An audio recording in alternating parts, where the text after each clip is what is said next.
The science behind wind is really interesting. Today we are going to talk about sea breezes and land breezes since Susie and Marvin live near the ocean. This should help explain the wind that happens on Windy Way each day. During the day, the sun heats up the land more quickly than it heats up the water. You've probably seen evidence of this if you've gone to the beach and walked across the sand with bare feet during the day. It can get so hot, it burns your feet. But when you put your feet into the water, the ocean is much cooler than the sand. When the land heats up, it passes that heat energy to the air above it, causing the air to heat up as well.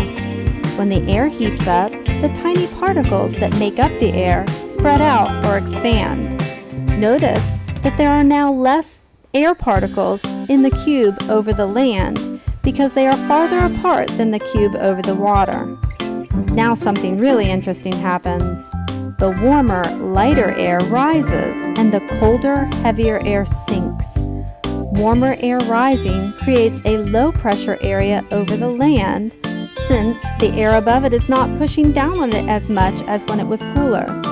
But the cooler air over the ocean is pushing down harder, causing a high pressure zone over the ocean. This low pressure zone over the land and high pressure zone over the water is what will cause a sea breeze to happen. The high pressure air over the water pushes into the space above the land. This rushing of air is wind. The movement of air from the sea to the land during the day is called a sea breeze. The opposite effect happens at night. While the land cools down quickly after the sun goes down, the water in the ocean takes much longer to cool off. The particles of air over the land are close together, while the particles of air over the water are spread farther apart. Now air over the ocean rises and creates an area of low pressure, while the air over land sinks, creating an area of high pressure. The air now rushes from the land to the ocean. The wind created is called a land breeze since it is coming from land.